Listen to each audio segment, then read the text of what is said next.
우리가 지금 보고 있는 시편은 총 150편으로 이루어져 있습니다. 시편은 지어진 시간의 순서대로 기록된 것이 아닙니다. 그리고 이제 이 시편은 다양한 사람들이 지은 그 시들의 모음집입니다. 시편의 저자로는 우리가 먼저 이제 다윗을 들 수가 있고, 이제 솔로몬, 그리고 모세, 아삽의 가족, 고라의 아들들, 헤만 등 다양합니다. 그 중에서 이제 다윗의 시가 73편으로 가장 많습니다. 근데 이제 이런 다양한 시들을 이제 후대 사람들이 모아서 하나의 책으로 만든 것이 바로 시편입니다. 그리고 이제 이 시편이 하나의 책이지만 이 시편이 또 5권의 책으로 이루어져 있습니다. 그리고 각 권의 마지막은 송영, 그러니까 하나님을 찬양하는 것으로 끝납니다. 그래서 시편 1편부터 오늘 우리가 보는 시편 41편까지가 그 5권의 책 중에서 첫째 책입니다. 그리고 이 시편 제1권은 대부분 다윗이 지은 시들로 이루어져 있습니다. 그리고 이제 이 시편 1편은 처음에 무엇으로 하냐면 복 있는 사람으로 시작을 합니다. 그리고 이제 이 1권의 마지막 41편의 시도 복 있는 사람으로 시작을 합니다. 그러니까 우리가 보는 한글 성경은 조금 다르지만 영어 성경으로 보면 시편 1편이나 41편이나 Blessed is the man 해서 이렇게 똑같이 복 있는 사람은으로 시작을 하면서 마지막 이 41편의 마지막은 하나님을 찬양하며 끝이 납니다. 그래서 어떻게 보면 이 시편 150편 가운데 제1권 1편부터 41편까지의 내용은 하나님의 복받는 사람이 어떤 사람이며 하나님을 복받은 사람은 하나님을 찬양할 수밖에 없다는 것을 우리에게 알려주고 있습니다. 또 오늘도 우리가 이제 41편 말씀을 함께 해석하면서 하나님이 우리에게 주시는 은혜를 누리시기를 소원합니다. 우리가 항상 이야기하듯이 복 있는 사람은 어떤 사람이냐? 복 있는 사람은 인생의 어려움이 전혀 없는 사람이 아닙니다. 우리는 예수님을 잘 믿어도 어려운 일이 일어납니다. 예수님, 내가 예수님을 이렇게 열심히 믿는데 왜 어려운 일이, 내가 전혀 예상하지 못한 고난이 일어나냐고 하나님께 따지고 원망해서는 안 됩니다. 복 있는 사람은 인생에 어려움이 없는 사람이 아니라 복 있는 사람은 인생의 역경과 고난 속에서도 하나님을 의지함으로 감사할 이유들을 찾아서 감사하고 기뻐하는 사람이 복 있는 사람입니다. 또한 복 있는 사람은 고난 중에서도 하늘의 기쁨을 누리게 하시는 예수님의 은혜 가운데 사는 사람이 곧 복 있는 사람입니다. 오늘 다윗도 정확히 어떤 일이 있었는지는 우리가 알 수 없지만 지금 다윗이 매우 아팠던 그런 상황입니다. 이제 8절에 보면 다윗의 적들이 다윗이 이제는 병들어서 다시 일어서지 못할 것이라고 그렇게 이야기하고 있습니다. 따라서 지금 다윗은 매우 심각한 병에 걸려 있습니다. 우리가 이제 뭐 이런 심각한 병이 아니라 우리 감기 몸살만 심하게 들어도 정말로 몸도 힘들고 마음도 힘듭니다. 기운도 없고 먹어도 소화되지는 않고 끙끙 앓는 그런 때에 우리가 참 서럽습니다. 사람이 언제 가장 서럽냐면 그 서러운 것 중에 하나가 이제 아플 때 그렇게 서럽잖아요. 특별히 주위에 나를 도와줄 사람이 아무도 없을 때 그때 참 서러워요. 그래서 아마 뭐 이민 오시거나 뭐 유학 오신 분들은 그런 경험을 아마 해보셨을 거예요. 정말 말도 안 통하지, 뭐 주위에 아는 사람은 없지, 막 아파 죽겠는데 아무도 챙겨주는 사람이 없을 때 그렇게 서럽습니다. 근데 다윗은 이렇게 이제 병이 들어서 힘들어 죽겠는데 다윗을 더 힘들게 하는 일들이 일어나고 있습니다. 이제 그것은 다윗이 죽기만을 기다리는 원수들이 있다는 거예요. 이 원수들이 다윗만 죽기를 원하는 것이 아니라 이제 5절에 보면 뭐라고 나와 있냐면 그의 이름이 언제나 없어질까라고 이야기하고 있어요. 이 말은 다윗의 집안 자체가 다 망해버리기를 원하는 것입니다. 그러니까 다윗만 죽고 끝난 것이 아니라 다윗의 자녀들까지 다 망하는 것, 완전히 씨가 말라버리는 그런 악담을 하고 있는 것입니다. 그리고 이제 그뿐만 아니라 지금 이제 원수들이 이제 다윗에게 병문안으로 왔어요. 병문안으로 와서는 다윗에게 다윗 좀 어때요? 하나님이 당신과 함께 왔으니까 반드시 당신은 나을 것입니다 라고 이렇게 앞에서는 이야기를 하고 뒤돌아서서 나가자마자 다윗이 죄를 많이 저질러서 천벌을 받는 것이다, 하나님이 다윗을 버려서 저지경이 된 것이다 라고 온갖 악담을 퍼붓고 있습니다. 몸도 아파 죽겠는데 원수들은 저주를 퍼붓고 위선자들은 와서 앞에서는 위로하는 척하고 뒤에서는 욕을 하는 것을 경험하는 다윗의 심정은 어떨까요? 근데 우리도 살면서 이것과 비슷한 경험들을 합니다. 정말로 힘든 일을 당했는데 주위에 나를 도와주는 사람은 없고 오히려 위로하는 척하면서 내 마음에 비수를 꽂는 일들이 일어날 때가 있습니다. 나는 지금 죽느냐 사느냐 심각한 상황인데 내 일이 아니라고, 내 문제가 아니라고 아무렇게나 이야기하고 밖에 나가서 소문내고 다니면 정말로 죽고 싶을 것입니다. 그런데 다윗은 여기에다 더 심한 일을 당합니다. 어떤 일을 당하냐면 우리가 9절 말씀을 한번 읽어보겠습니다. 우리 9절입니다. 함께 읽겠습니다. 시작. 내가 신뢰하여 내 떡을 나눠 먹던 나의 가까운 친구도 나를 대적하여 그의 발꿈치를 들었나이다. 내 떡을 나눠 먹던 나의 가까운 친구는 어떤 친구냐면 함께 집에서 밥을 먹는 사이예요. 그러니까 우리가 사람을 초대해서 이제 밥을 먹을 수는 있죠. 그렇지만 우리가 사람 초대할 때 부담이 되게 많이 되잖아요. 그런데 부담 없이 항상 우리 집에 와서 밥을 먹는 사람이라면 나랑 아주 친한 사람이에요.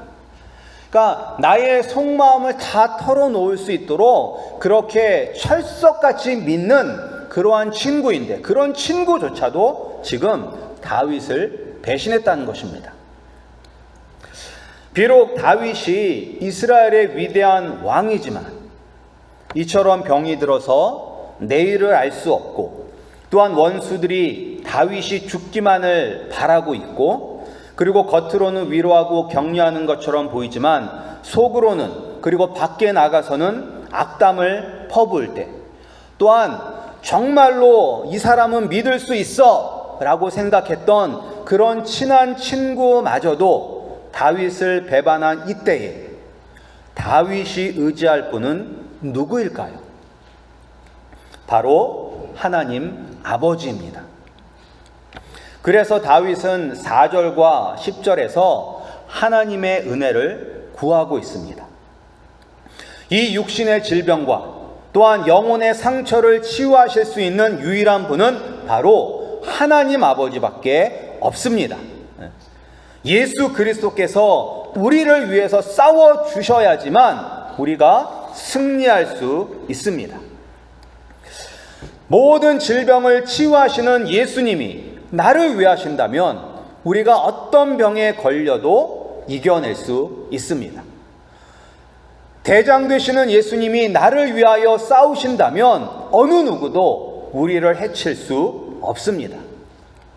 지혜의 영이신 성령님이 우리와 함께 하시면 견딜 수 없고 극복할 수 없는 어려움은 없습니다.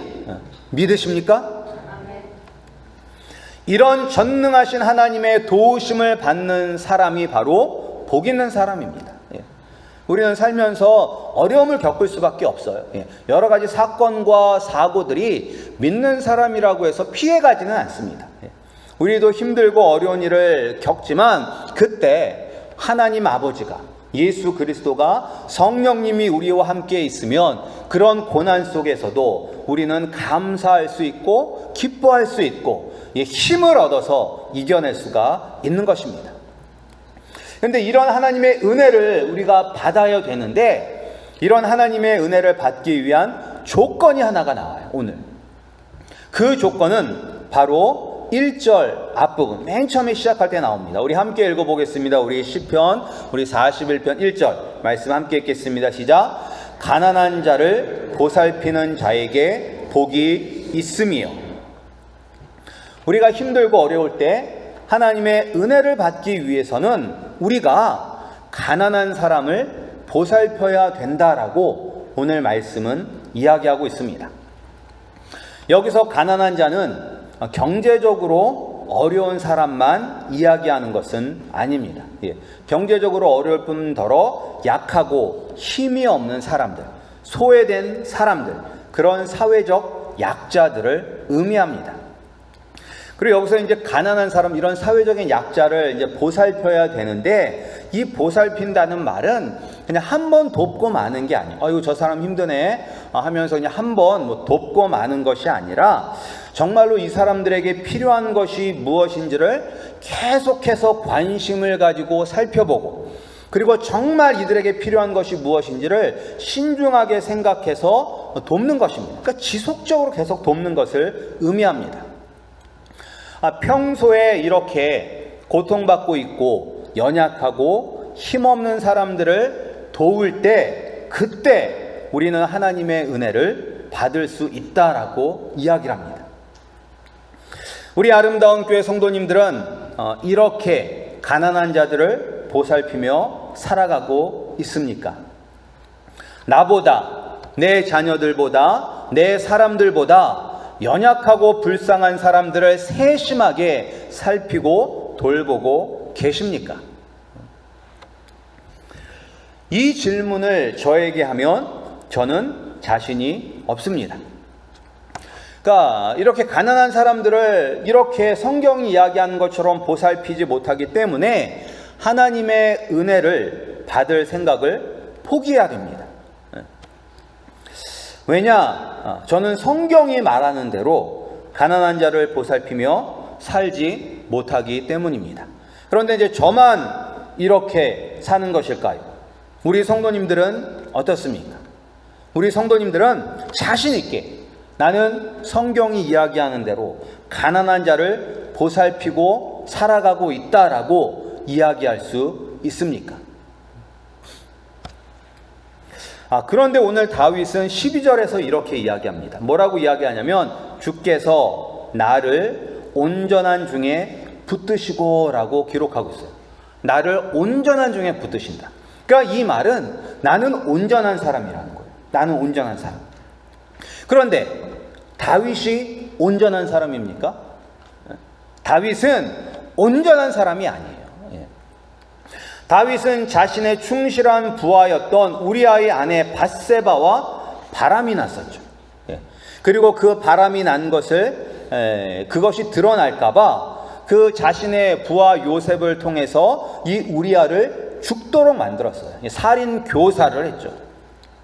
그리고 다윗에게는 큰아들 암논이 있었는데, 그리고 다윗에게는 또 이제 딸이 있었어요. 그 딸 이름이 다말인데, 이 큰아들 암논이 자신의 여동생 다말을 성폭행합니다.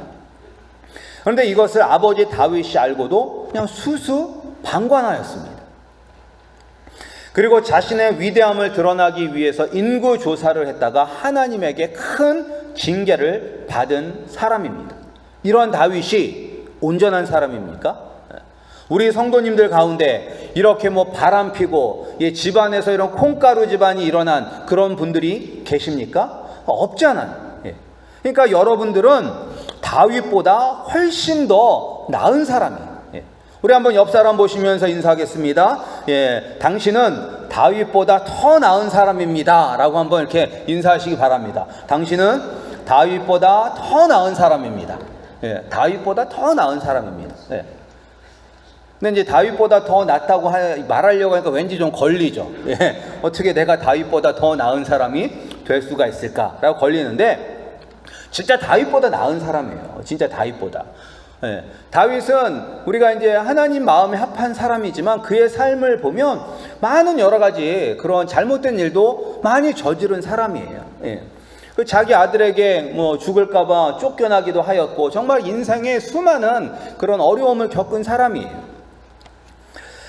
다윗보다 더 나은 사람들이 바로 우리 아름다운 교회 성도님들입니다. 제가 이렇게 대단한 분들을 모시고 목회하고 있습니다. 그런데 이제 이렇게 불완전한 다윗이 어떻게 자신을 온전한 사람이라고 말할 수 있었을까? 다윗은 하나님의 날개 그늘 아래 거하는 사람이었기 때문에 그가 비록 부족하여도, 그가 온전하지 않아도 하나님 날개 아래 거하면 하나님이 지켜주심을 알았기 때문인 것입니다. 그러면 우리도 부족하고 연약하고 완전하지 않지만 하나님의 날개 그늘 아래 거하면 복 있는 사람이 되는 것입니다. 그런데 여기도 한 가지가 필요해요. 하나님의 날개 그늘 아래 거하기 위하여 우리에게 필요한 게 있습니다. 그것이 바로 회개입니다. 회개. 우리 4절 말씀을 함께 읽겠습니다. 우리 4절 말씀입니다. 우리 한 번 더 넘겨주세요. 4절 말씀. 9절 말씀이죠. 4절 말씀. 말씀. 4절이 맞습니다. 함께 읽겠습니다. 시작. 내가 말하기를 여호와여 내게 은혜를 베푸소서. 내가 주께 범죄하였사오니 나를 고치소서 하였나이다. 지금 여기서 다윗은 하나님의 은혜를 받기 위해서 하나님께 회개하는 것을 볼 수가 있습니다. 회개가 중요해요. 회개가. 그런데 오늘날은 어떤 시대느냐? 회개를 잃어버린 시대라고 합니다. 회개를 잃어버린 시대. 예수님이 나의 문제를 해결해 주시기를 간절히 바라면서 기도합니다. 예수님이 나의 인생의 앞길을 열어달라고 우리가 또 간절히 기도합니다.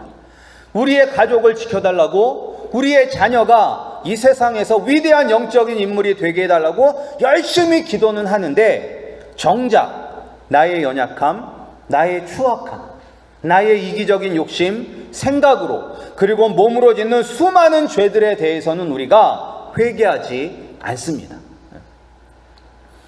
회개가 없는 사람은 그리스도를 믿는 신자가 아닙니다. 아무리 목사라 할지라도, 장로 권사의 직분이 있을지라도, 모태신앙이고 수많은 성경 공부를 하였어도 회개를 잃어버린 사람은 예수님을 영접한 사람이라고 확실하게 이야기할 수 없습니다. 우리 아름다운 교회 성도님들, 여러분들은 자신의 죄를, 자신의 잘못을 깨닫고 하나님 아버지 앞에 회개하고 계십니까?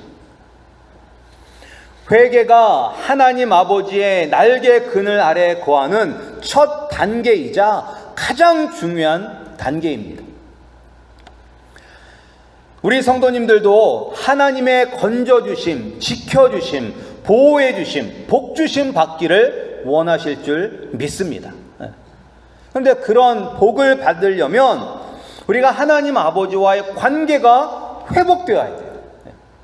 하나님 아버지와의 관계가 회복되지 않고서는 우리는 하나님의 심판을 받아 멸망당해야 하는 죄인에 불과합니다.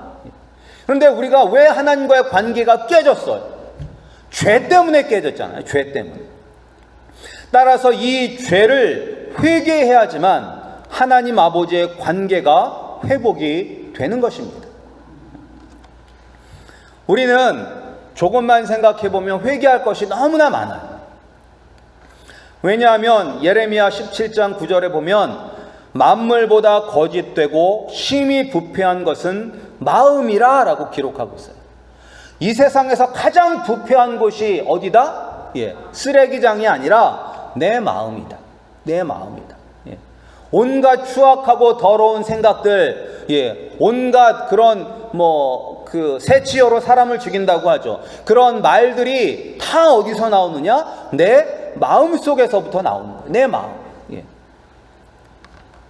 그런데 이 더럽고 추악한 마음이 어떻게 하면 깨끗한 마음이 될 수가 있느냐? 회개할 때인 것입니다. 회개할 때. 회개가 있을 때 우리의 마음이 겸손해지고 예수 그리스도를 찾게 되는 것입니다. 예수님을 만나게 되어 하나님 아버지의 관계가 회복되는 것입니다. 관계가 회복이 될 때 하나님의 건져주심, 지켜주심, 보호해주심의 약속이 바로 나를 위하여 하신 말씀이다라고 믿을 수 있는 믿음이 생기는 것입니다. 그리고 그 약속의 말씀이 우리를 지켜주는 것입니다. 우리가 회개할 때 우리가 이 약속의 말씀이 나의 말씀이 되게 되고, 그때 죄인인 우리를 구원하시기로 작정하신 하나님의 사랑을 깨닫게 됩니다. 그리고 구원을 이루시기 위해서 십자가에 못 박혀 죽으신 예수님의 은혜에 감격하게 됩니다. 또한 예수님의 대속의 죽으심을 우리가 받아들일 수 있도록 우리의 마음을 열어주신 성령님께 감사할 수 있습니다. 근데 이 모든 것들이 언제 일어나느냐? 회개할 때 일어나요. 회개할 때. 우리 성도님들은 얼마나 회개하고 계십니까?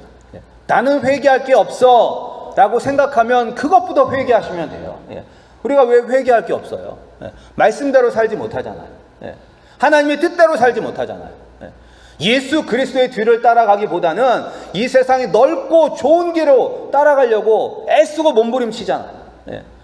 하나님께서는 하나님을 사랑하고 이웃을 사랑하라고 말씀하셨는데 나는 나만 사랑하잖아요. 회개할 것이 회개할 것이 엄청 많은데도 불구하고 우리는 여전히 구하고 달라고 원하기를 위하여 기도하지 나의 이 죄를 위하여 회개하지 않습니다. 우리가 진정한 회개가 우리 가운데 일어날 때 하나님의 은혜 가운데 거하게 되고 가난한 사람들을 비로소 돌볼 수 있는 복 있는 사람이 될 수가 있습니다. 우리 아름다운 교회 성도님들은 정말 여러분 가운데 회개가 일어나게 되어서 하나님의 날개 그늘 아래 거하는 성도가 되시기를 주님의 이름으로 축복합니다. 자, 하나님의 은혜를 받으면 우리는 이 마지막 송영처럼 하나님을 찬양할 수밖에 없습니다. 이스라엘의 하나님 여호와를 영원부터 영원까지 송축할지로다. 아멘, 아멘 하고 우리가 찬양할 수밖에 없습니다.